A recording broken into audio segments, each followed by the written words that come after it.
Nothing good comes from Neon. Pretty much ever.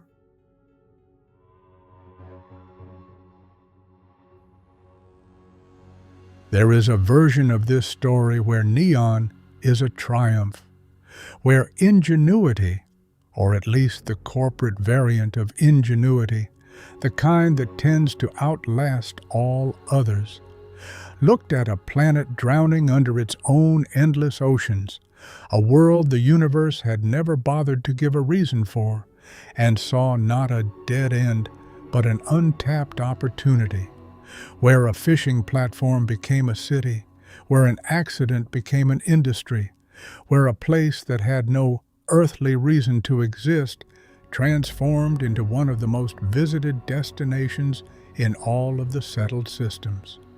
That version of the story is true. It has all the hallmarks of the kind of origin myth that cities like to tell about themselves. There is adversity, there is innovation, there is a transformation so complete that the original purpose becomes almost quaint in the rear view.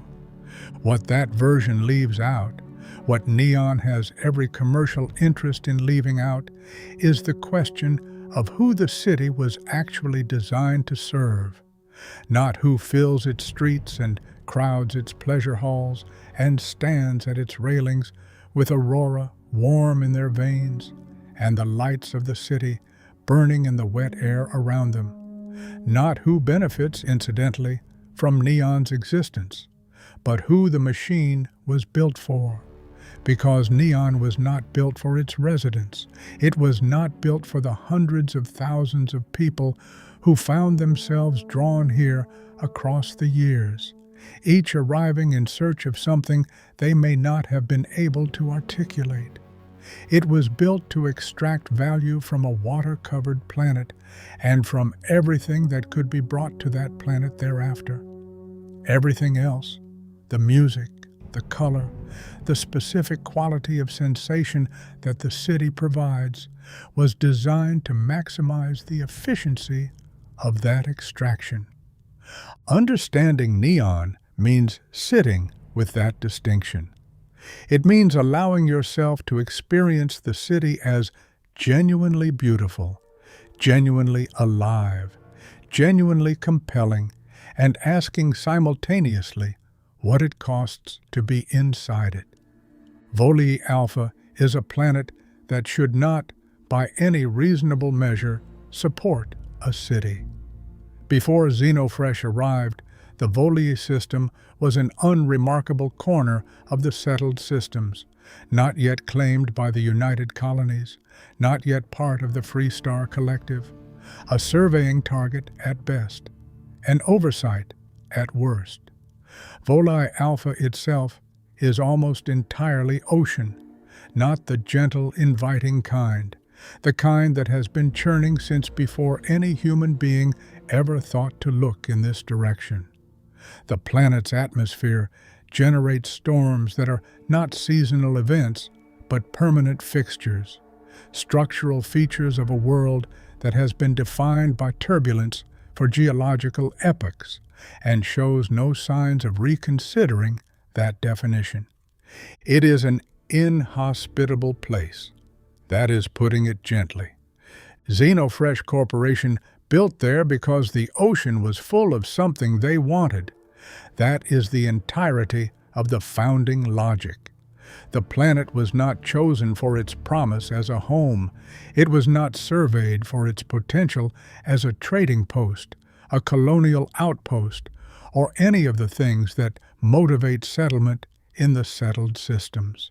It was selected because its alien waters contained marine species that could be harvested at commercial scale, processed into product, and sold at margins that justified the considerable cost of building an industrial platform in one of the least accommodating environments that anyone had yet encountered.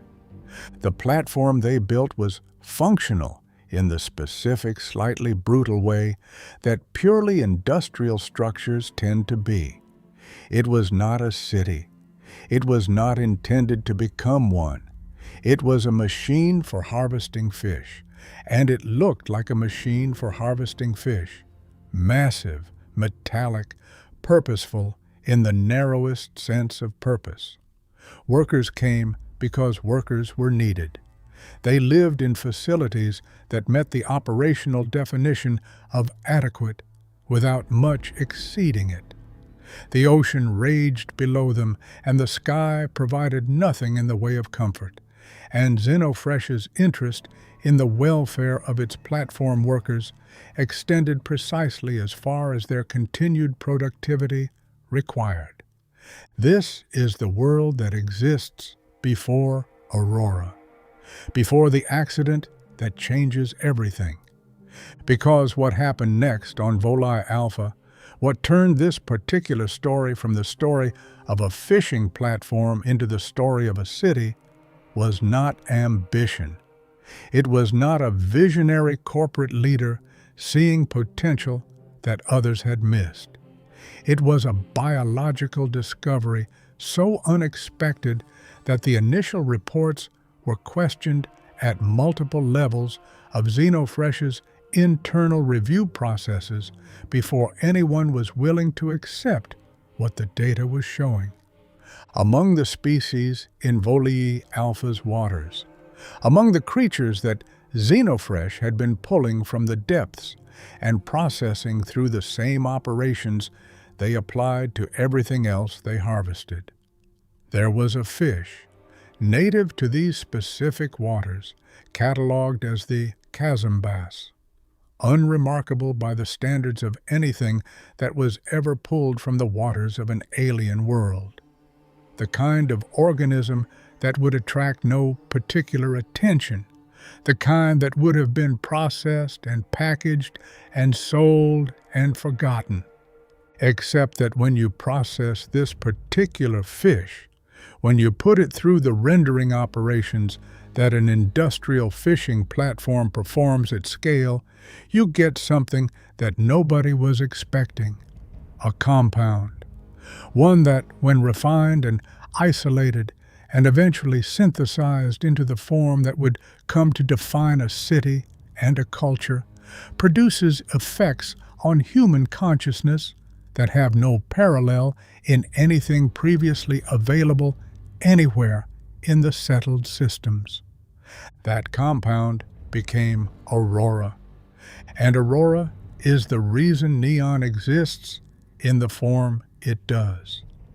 The central question this raises is not the obvious one. The obvious question is, how does a drug become a city? The more interesting question, the one that the city's architecture and economy and social structure are all, in their different ways, answering, is what kind of city a drug builds.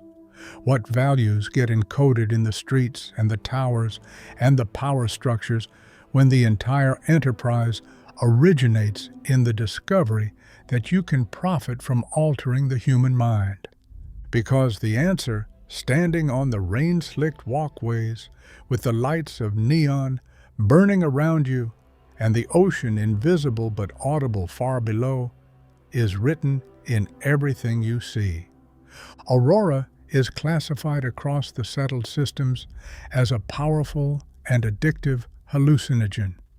That is the official language, the language of the bans and the enforcement orders. What the official language tends not to address is the reason those bans are so difficult to enforce, and why so many people continue to seek Aurora out despite the legal risk of carrying it across jurisdictions. What we can piece together from what gets reported and what people describe is that Aurora's effects are perceptual rather than simply sedative.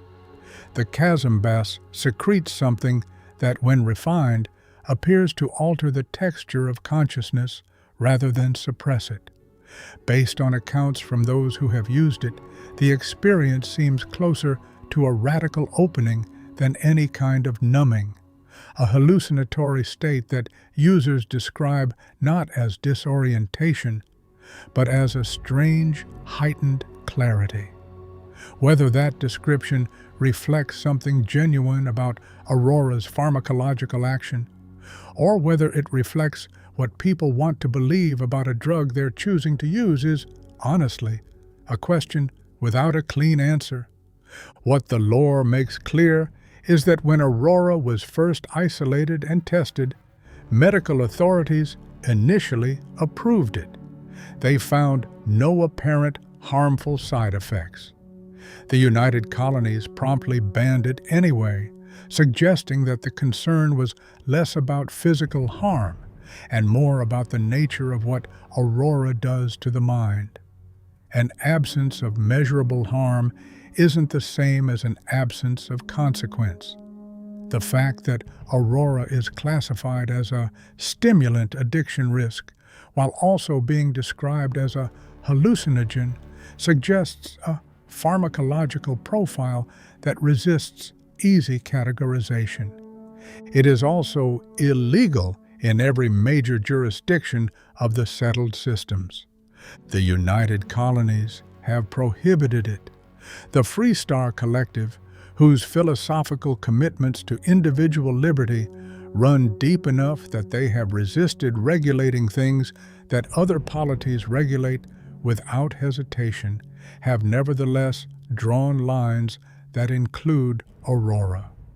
Most of the independent systems with functional governance maintain similar prohibitions. The reasoning, in each case, points to the same features: the power of the effect, the dependency potential, the social costs that accumulate in communities where Aurora circulates without oversight. But Neon is not subject to those prohibitions. The story of how it got that exemption is in some ways the most important chapter in its history. When the United Colonies banned Aurora, tourists didn't stop wanting it. They redirected. The Xenofresh platform, still officially a fishing installation at that point, sitting in the Volii system, which had not yet been absorbed into any major political territory, found itself becoming a destination simply by being the place where Aurora existed and where no ban had yet reached it.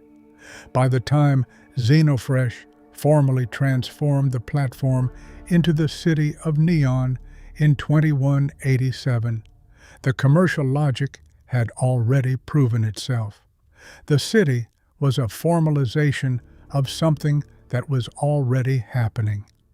2 years later, in 2189, the Volii system formally joined the Freestar Collective. This is the moment the arrangement crystallized. Rather than simply inheriting the Freestar Collective's drug laws, Neon negotiated something more specific: the exclusive right to produce and sell Aurora, while the drug remained criminalized everywhere else in the settled systems, including the rest of the Freestar Collective's own territory. Benjamin Bayou, the Xenofresh CEO, who serves simultaneously as Neon's administrator, holds a seat on the Freestar Collective's Council of Governors. Neon is not independent of the Freestar Collective. It is inside it. But it has carved out terms within that arrangement that give it a functional autonomy no other city in the settled systems enjoys. This distinction matters. Neon is not a rogue state operating outside all law. It is something potentially more unsettling, a city that used the political machinery of democratic governance to permanently formalize its commercial advantage. The Freestar Collective's philosophical commitments to individual liberty, to property rights, and to minimal interference with voluntary exchange provided exactly the ideological framework that Xenofresh needed to make the arrangement coherent. The city's existence is not despite the Freestar Collective's values. In some ways, it is their logical expression. The legal arrangement drew a specific kind of migration. People who needed to exist outside UC jurisdiction. People running from legal verdicts, from debt structures, from histories they could not revise except by moving beyond the reach of the systems that maintained those histories. People who wanted Aurora without the criminal classification.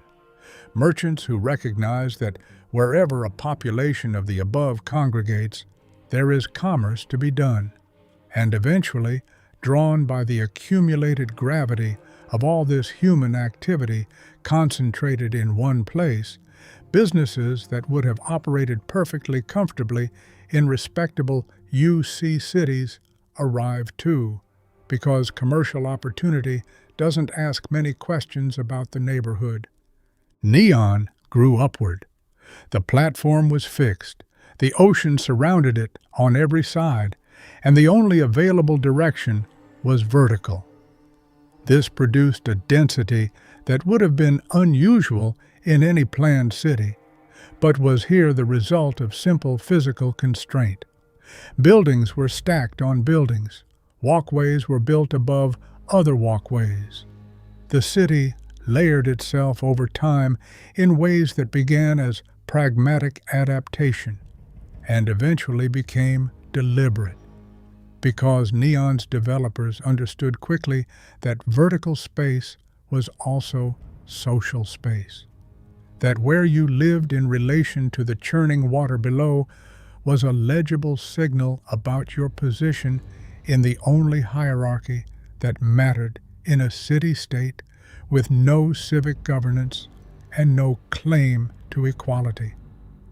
The lights came later, but they came inevitably. In a city that sells an experience of heightened consciousness, the sensory environment is not incidental.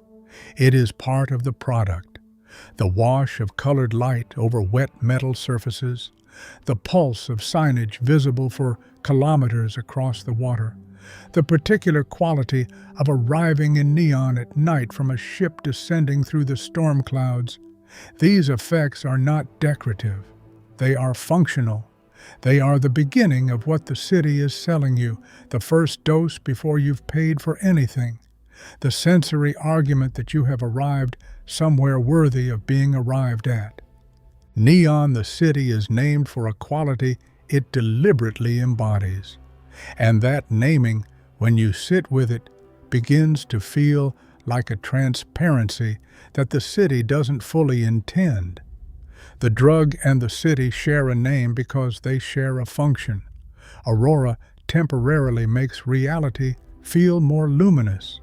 Neon permanently provides a curated version of that luminosity, built into the architecture and the lighting and the acoustics and the calculated energy of the commercial district. A person who has never taken Aurora can arrive in Neon and feel some approximation of what Aurora promises. That is not an accident. That is the city doing its job. To walk through Neon's commercial district with any sustained attention is to experience architecture as a coherent philosophical argument. Every significant design choice the city has made is a position on what human beings want, on how space shapes desire, on the relationship between environment and behavior in a context where the operators of that environment have a direct financial interest in specific behavioral outcomes. The Astral Lounge is Neon's clearest expression of this logic. Positioned in the trade tower at one end of the platform's core, the upper structure where Xenofresh Fisheries and most of the major commercial interests are based, the Astral Lounge is the apex of Neon's official hospitality. It is the only place in Neon where Aurora can be legally purchased, sold there through a single authorized vendor named Boone Morgan. The choice to funnel the city's defining product through a single transaction point in a single venue is not incidental. It means that every legal Aurora purchase passes through a space Xenofresh controls, creating an experience of scarcity and arrival, even around a transaction that Xenofresh could technically scale in any number of ways. The exclusivity is engineered. At the opposite end of the platform stands Ryujin Tower. The two structures, Trade Tower with its astral lounge, Ryujin Tower with its executive floors, anchor neon core from either side, which makes the city's internal power geometry unusually visible. You can look from one end to the other and see physically the two major corporate entities that define Neon's character: Xenofresh, which owns the platform and controls the Aurora trade, and Ryujin, which built its headquarters here because Neon is the kind of city that suits what Ryujin does. The height of Ryujin Tower is not a functional requirement. It is a statement about relative presence. It ensures that from most vantage points in the city, you are never entirely unaware of where Ryujin sits. What Neon also did, and this is a piece of engineering that tends to get overshadowed by the Aurora story, was solve the problem of power in a place where lightning is not a seasonal hazard but a permanent condition. The conduction grid, sometimes called the span, is a vast electromagnetic absorption system suspended above the city, designed to capture the energy of Volii Alpha's relentless storm systems and convert it into power stored in cells distributed throughout the platform. It was built by Xenofresh Corporation, founded in 2232, and took nearly 25 years to complete. The engineering required to build a city-scale power grid that runs on lightning is not trivial. No other city in the settled systems has one, because no other city exists in an environment where the attempt would make sense. Neon built infrastructure from the storm itself, which is in some ways the most compressed version of the city's founding logic. Take what is hostile, make it useful, sell the surplus. The rain doesn't stop. This bears more than passing mention because it shapes the phenomenology of Neon in ways that no design decision has managed to entirely override. Volii Alpha's storm systems produce precipitation that is near constant, a feature of the atmosphere that the platform sits inside permanently. The sound of rain on metal walkways is the baseline texture of Neon's acoustic environment. The smell of salt and ozone permeates every open space. The surfaces of the city are almost always wet, which means the lights are always reflected, which means the visual environment is always doubled, color and color again in the standing water underfoot, in the slick surfaces of every railing and wall and sign. Neon adapted to this. More than adapted, Neon turned it into identity. A dry neon would be a lesser neon, aesthetically speaking. The rain is what makes the lights do what the lights do. The wet surfaces are what give the city its distinctive visual quality. The storm is part of the product, and the people who designed the commercial district understood this well enough to work with it rather than against it. There is something quietly unsettling about that, about a place that has learned to make its oppressive conditions into aesthetic features. But it is also, in the most honest sense, impressive. The city took what it was given and built it into what it wanted to be. Below Neon Core, outside its enclosed commercial structure, lies Ebbside, And below Ebbside, hanging from the underside of the main platform itself, the Underbelly. The Underbelly is where Xenofresh's actual Chasmbass processing and Aurora production operations are housed. The industrial machinery of the Pleasure City, kept deliberately invisible from the consumer-facing levels above it. It is the clearest architectural expression of what Neon is built on. The product that defines the city is literally produced in the city's basement, in a space that visitors to the Astra Lounge have no particular reason to ever see. Ebbside is the exterior district, the part of the upper platform that sits outside Neon Core's enclosed commercial zone. It is Neon stripped of its promotional energy. The lights here are older, fewer, more utilitarian in their purpose. The walkways are narrower. The businesses are more direct about what they are. If the commercial district is Neon's ongoing argument for itself, its continuous pitch to visitors about the quality and excitement of the experience on offer, then Ebbside is the silence after that pitch ends, the space where the city doesn't need to sell anything to anyone because the people here are not customers in the relevant sense. They are infrastructure. Being a resident of Ebbside is not a formal category in any civic register, because Neon has no civic register. But it is a recognizable condition. It means having arrived here at some point and found, for whatever constellation of reasons, that leaving was not happening. The economic gravity of the city operates in a specific direction, one that reliably moves money from people toward the corporate structure that owns the platform. And it is entirely possible to arrive in Neon with resources and find, some months later, that those resources have been absorbed by rent structures, the pricing of necessities, the quiet financial drag of existing inside a commercial environment that has been optimized at every point to capture value from the people moving through it. The Ebbside residents work. They perform the labor that the commercial district depends on and prefers not to display.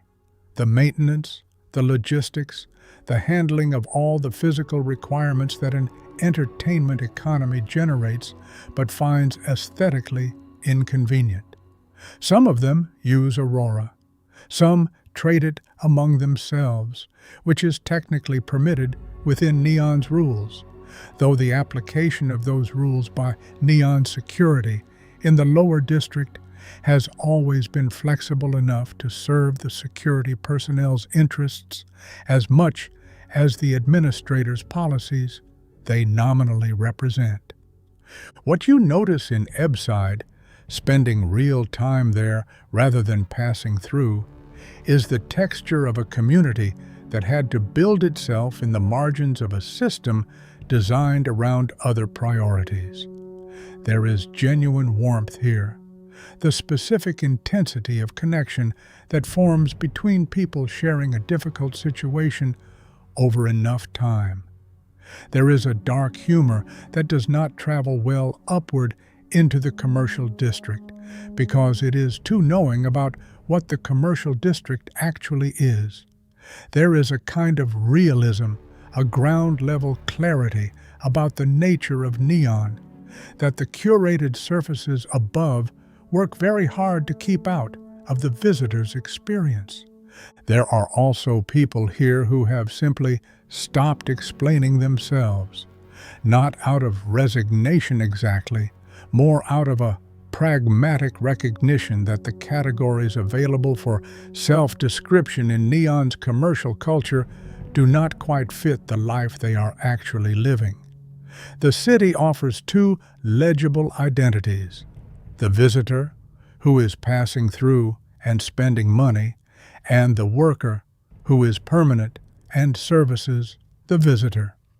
But the people of Ebbside have developed a third thing, quieter and harder to name, that doesn't map cleanly onto either. A way of inhabiting a place that was not built for you and finding over enough time that it is yours anyway. The vertical separation between Ebbside and the commercial district is doing more than organizing space. It is organizing perception and enforcing a specific kind of amnesia. By placing the labor below and the pleasure above, Neon creates an arrival experience that is also an ideological one. Ascending from the landing pad toward the light and the music, you are physically moving away from the conditions that make your ascent possible. The city wants you to feel like you've reached something. It requires the existence of Ebbside to deliver that feeling every single time. And it prefers, architecturally and commercially, that you don't look down. There is a government of neon.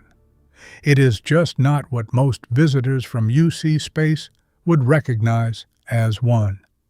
Xenofresh Fisheries owns the platform.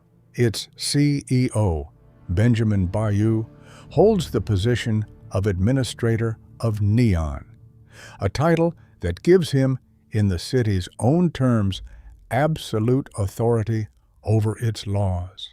He is simultaneously a corporate executive and a head of state, and there is no mechanism within Neon's structure to separate those two roles, because the structure was designed around the premise that they should not be separated. Bayou also sits on the Freestar Collective's Council of Governors, which means the city's governance has formal representation in the larger political body that it technically belongs to, while remaining, in practice, answerable almost entirely to whoever controls Xenofresh. His penthouse sits atop the trade tower, literally above the Astral Lounge. Many Neon citizens regard him with a mixture of fear and pragmatic respect. Bayou's enemies have a tendency to disappear, and his awareness of what moves through his city is extensive enough that it borders on the uncanny. He is the kind of administrator that a place like Neon produces when the institutions designed to check individual power were never built in the first place. For people arriving from United Colonies space, where the apparatus of civic governance is elaborate enough to create at least the experience of public accountability, courts with formal procedures, legislative structures with at least the architecture of representation, the ongoing pretense that law exists for something beyond the convenience of the powerful. Neon can feel strange in ways that take time to articulate.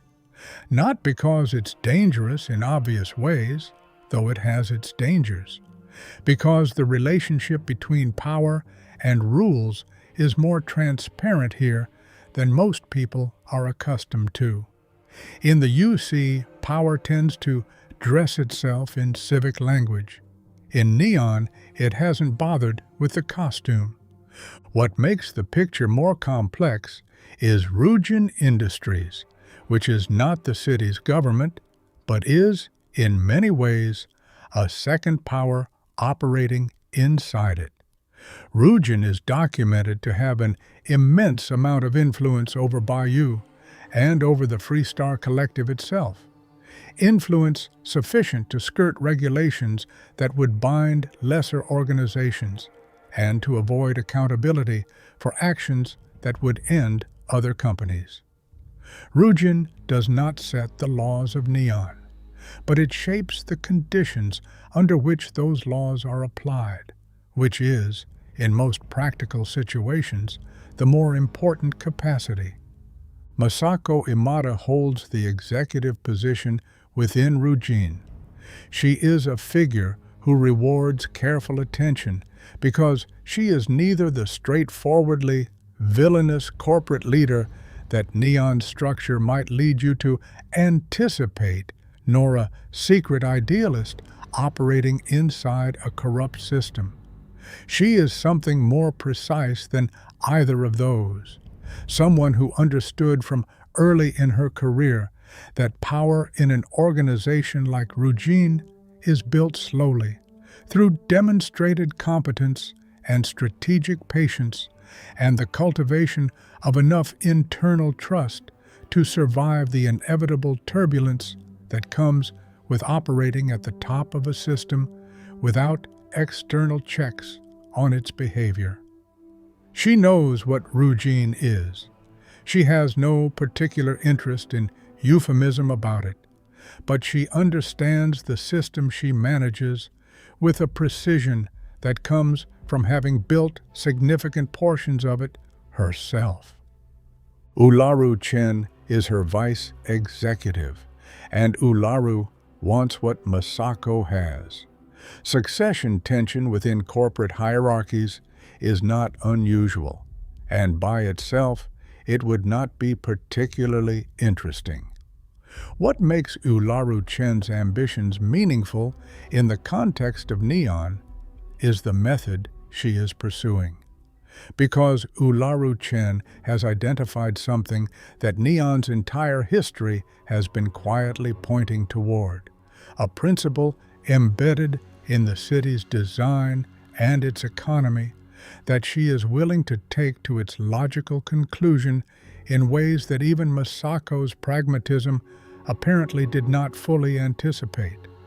That principle is this, that the most efficient route to control is not force, not visible authority, not the threat of security guards whose loyalty costs money and attention to maintain.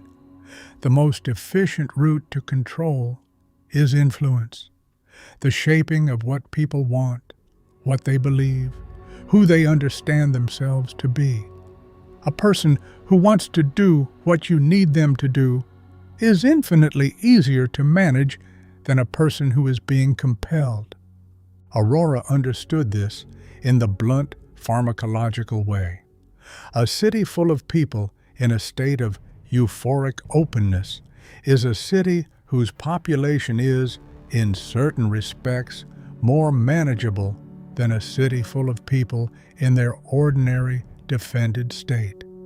This wasn't the conscious design of Aurora's initial development. The drug was discovered, not engineered, for social control. But its social utility in that direction was understood and incorporated into Neon's commercial architecture quickly enough to suggest that whoever made those decisions was paying close attention. The neuroamp takes that principle further, into territory that Aurora, as a drug with effects that are voluntary, temporary, and legible to the person experiencing them, could not reach. The neuroamp is Ryujin's actual flagship product, the technology that, according to the record, turned a corporation into a mega-corporation in roughly 4 years.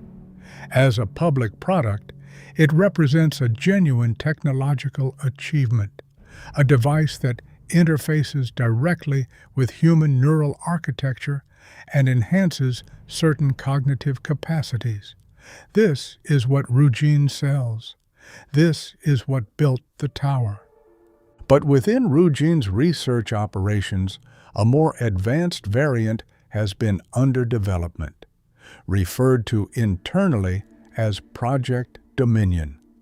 Its function is not enhancement, but direction, not amplifying what a person is already capable of, but intervening in the cognitive process to shape what conclusions they reach, what decisions feel right, what they understand themselves to want, without their awareness, without their consent.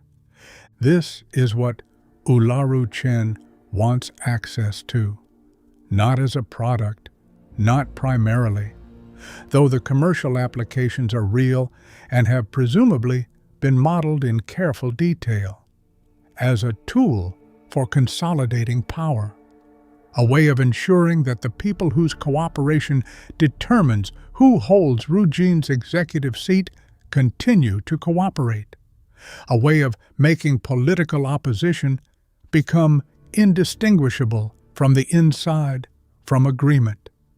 The Ryujin quest line makes this visible by placing an outsider inside the succession struggle, working your way through Ryujin's hierarchy from the ground level, navigating the assignments and the competing loyalties and the gradual revelations about what the corporation is actually developing in its secured research facilities. You watch the gap between Ryujin's self-presentation and its actual activities widen. The surface presentation is familiar corporate language, innovation, leadership, expanding the frontier of human potential. The underlying reality is a power struggle between two executives over control of a device that would allow whoever holds it to decide on behalf of everyone else what potential means and how it gets directed.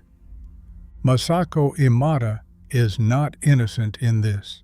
She created the conditions that allowed the Project Dominion research to proceed. She runs the corporation that chose to develop a mind control device as a logical extension of its commercial technology. But the specific ambition that Ularu Chen represents, the desire to use Project Dominion not as a product, but as a tool for consolidating personal power over people who do not know they are being managed, represents an escalation that Masako, at minimum, did not fully anticipate and cannot fully control. This tension is one of the ways Neon's story becomes genuinely interesting rather than simply atmospheric. The city isn't just a setting. It's an argument about what happens when commercial logic has no external constraint, when profit is not just a priority, but the only coherent value available. The political entities that could theoretically provide that constraint are notably absent. The United Colonies have their own complexity and their own interests, and Neon has successfully maintained the jurisdictional ambiguity that keeps them at arm's length. The Freestar Collective's philosophical commitments to individual rights make them ill-suited to intervene in a territory that frames its every activity in terms of personal choice. Both major powers are aware of Neon. Neither has found a reason compelling enough to change the arrangement, or, more precisely, neither has found that the cost of changing it is worth the benefit of doing so. Neon continues, therefore, because its continuation is convenient for systems far larger than itself. The people caught most deeply in Neon's extractive logic are rarely the visitors. They have departure dates, return tickets, resources waiting for them elsewhere. The ones most completely shaped by what the city actually does are the ones who stayed. Aurora's dependency mechanism is worth understanding with some precision, because it is not the crude physical dependency of substances that produce severe withdrawal symptoms in their absence. Aurora does not trap the body in that way. What it does is more subtle and in some ways more durable. Users who have taken Aurora regularly and then stopped do not typically describe the absence of the drug in terms of physical suffering. They describe a kind of impoverishment of ordinary experience, a sense that baseline consciousness without Aurora is somehow thinner than it used to be, that the clarity and richness of perception that the drug provides is closer to how experience should feel, and that ordinary life without it is a lesser state, adequate, functional, but insufficient in a way that is hard to articulate and impossible to unfeel once it has been noticed. This is a specific and particularly effective form of dependency. It doesn't require the continued presence of physical withdrawal to sustain itself. It requires only the memory of what Aurora provided, and the comparison between that memory and what the present moment offers. It makes ordinary life, which was perfectly adequate before the first dose, retroactively insufficient, and the only place in the settled systems where Aurora is available for purchase legally is Neon, which means the city has created, through its primary product, a reason to return that is experienced not as a commercial pull, but as an internal need. The people in Ebbside who have been using Aurora for years understand this better than almost anyone, with the specific clarity that comes from having lived inside a dynamic long enough to understand its structure without being able to exit it. They know the drug cycle. They know the city's cycle.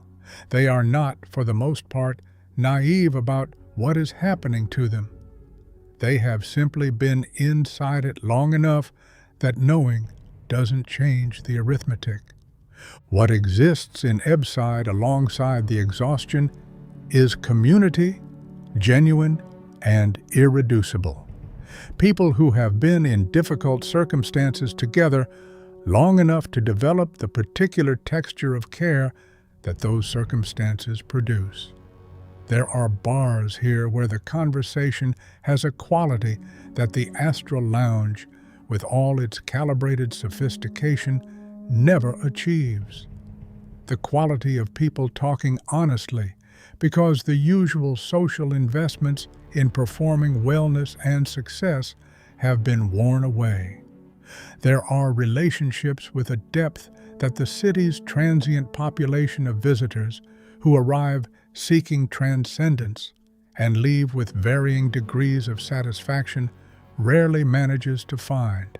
There is dark humor here, the kind that only survives in people who have looked at something clearly enough and long enough to find it genuinely funny. The city contains both of these things, the machine and the human life that the machine never quite reaches, because human life in sufficient quantity and duration generates things that corporate accounting has no category for. Neon was not designed for this. It does not benefit from it in any measurable way, but it exists there anyway, in the lower levels, in the conversations the city doesn't advertise, and the relationships the tourism economy has no use for. This is not a redemption of Neon. It is a complication of it. The presence of genuine human community in Ebbside doesn't undo the exploitation. It simply adds another layer of truth to a place that already holds several truths simultaneously, and has never, in its corporate history, found a compelling reason to reconcile them. The neuroamp clarifies something that Neon's entire history has been building toward, but perhaps never needed to state plainly until now. Every economy is based on a theory of human desire, what people want, what they will pay for, how the gap between their actual condition and some better possible condition can be positioned as a commercial opportunity. Neon's theory of desire is more explicit than most. People want to feel differently than they feel. Baseline consciousness, for a significant portion of the human population, is experienced as insufficient, not broken, not pathological, but simply not quite enough.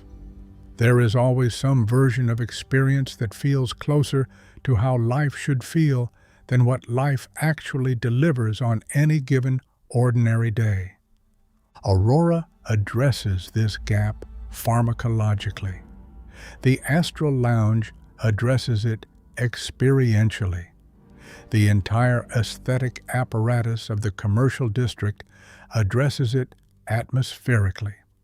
All of Neon's offerings are pointing at the same place in human psychology, the same quiet insufficiency, the same small ache at the center of ordinary experience, and offering various means of crossing it temporarily for a fee. What the NeuroAmp proposes is something different, not a means of crossing that gap, but a means of redrawing it, not helping people get what they want, but reshaping what they want into something more convenient for whoever holds the device. The gap between those two things, between serving desire and engineering it, is the gap between a commercial transaction and a violation. Aurora creates dependency, which is already morally complex. The NeuroAmp creates something more fundamental, a person who no longer has reliable access to their own preferences, who cannot distinguish between what they actually want and what they have been arranged to want. That person is not a customer in any meaningful sense. They are a resource. That Ryujin is developing this technology in Neon, in the city that has always been in the business of managing the relationship between people and their desires, is not coincidental. The research is the logical extension of the founding philosophy. The fishing platform wanted something from the water and built the apparatus to take it. The city wanted something from the people who arrived and built the apparatus, pharmacological, sensory, commercial, to take that too. The NeuroAmp wants something from the mind itself and is building the apparatus for that taking as well. Each step follows from the last. Each step is, within the logic of the system that generated it, entirely coherent. What disrupts that coherence, what introduces something the logic cannot accommodate, is the fact that people keep being more than what the system needs them to be. Aurora creates genuine transcendent experience, not only economic dependency. The commercial district provides genuine beauty as well as engineered desire. Ebbside produces genuine community alongside genuine suffering. Even the NeuroAmp research, somewhere in its institutional history, was driven by people genuinely interested in what the technology could do for human well-being, before the power implications overtook that interest. This does not excuse any of it, but it complicates any reading of Neon that reduces it entirely to its exploitation. The city is both things, the machine and the life inside it, the extraction and the irreducible remainder that extraction cannot reach.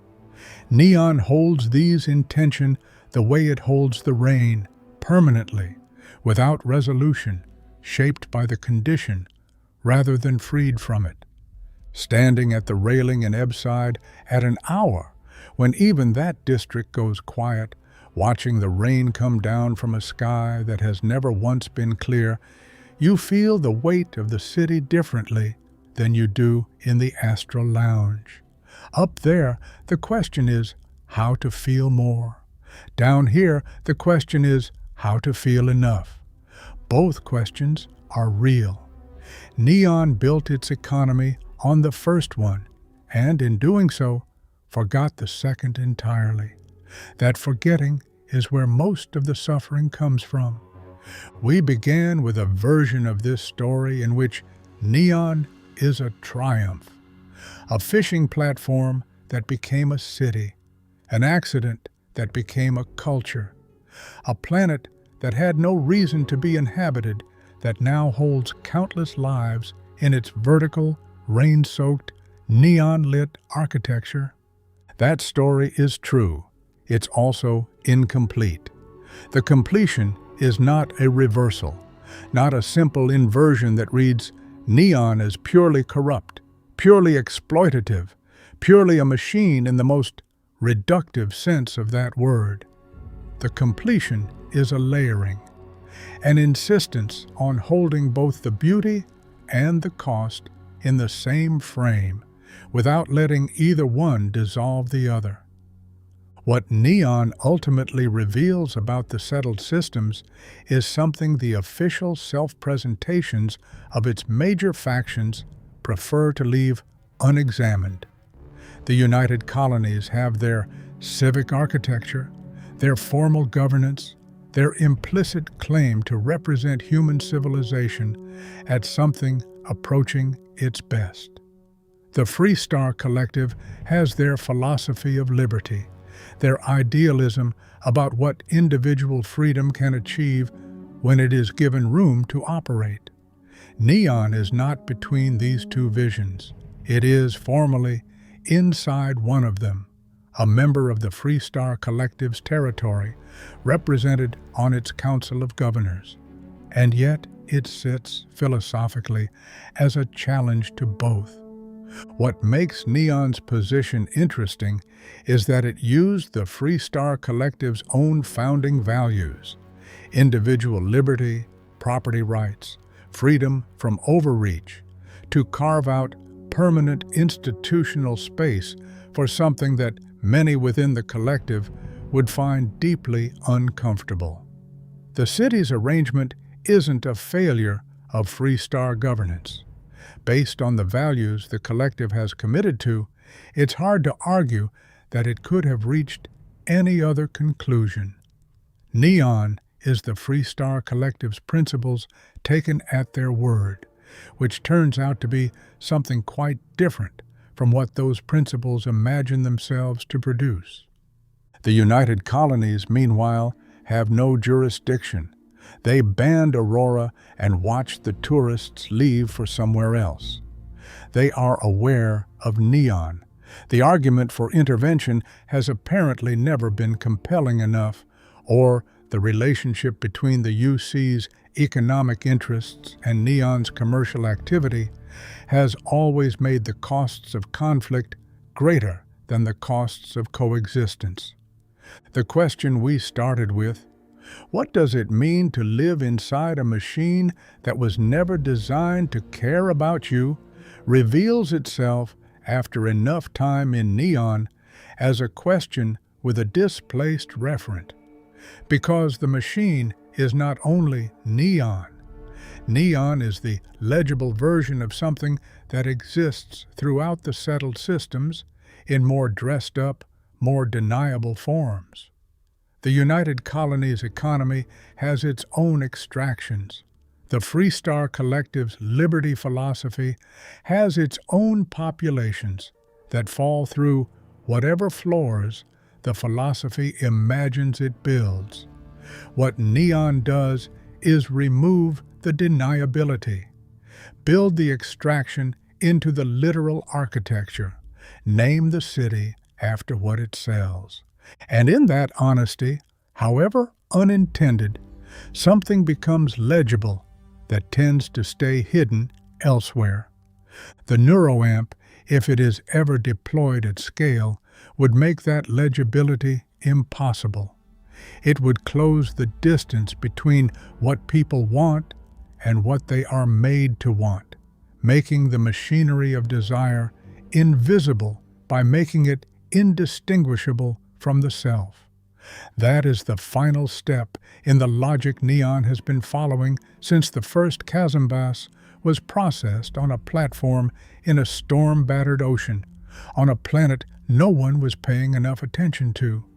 It would be the city's most complete achievement and its most complete betrayal of the people inside it. Whether it gets there, whether that last step is taken, or stopped, or transformed into something neither Masako, nor Ularu, nor anyone currently holding power in Ryujin Tower has fully anticipated, depends on things that are still in motion. That is the nature of a story that hasn't ended. The archive doesn't always offer conclusions. Sometimes it offers only the clearest possible view of the direction things are heading, and the understanding that direction is not destiny. There is a bar in Ebbside that has been open longer than most of the commercial establishments in the district above it. It does not advertise. It does not need to. The people who find it the way you find most things that matter, by being in a place long enough and looking carefully enough and talking to the right people who have been looking carefully for even longer. The conversations there have a quality, not transcendent, not in the way that Aurora promises transcendence. Grounded, the kind of clarity that comes from having sat with something difficult for long enough to stop being afraid of it. Neon is still there. The tower is still there. The rain hasn't stopped. The lights are still beautiful, in the specific way that beautiful things built for commercial purposes can still, in spite of themselves, be genuinely beautiful. The Aurora is still available, at a price that reflects what it costs to discover it, and what it costs to control it, and what it costs to be the only place in the settled systems that offers it legally.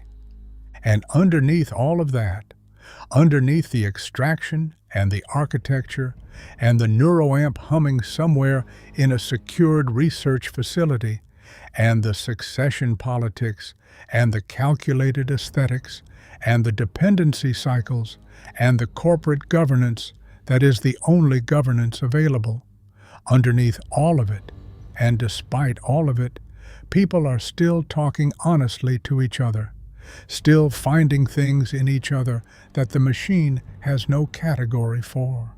Still, in the small spaces the city forgot to monetize, being irreducibly themselves. What Neon was never able to harvest, and what no city built on the logic of extraction ever quite manages to reach, is the thing that makes people worth knowing. Not their desires, not their spending patterns, not their neurological responses to specific sensory stimuli, the part that sits with difficulty and makes something out of it, the part that, in a bar in a lower district on a storm-covered planet at the edge of the settled systems, keeps showing up. The archive is deep. Come back when you're ready to go deeper.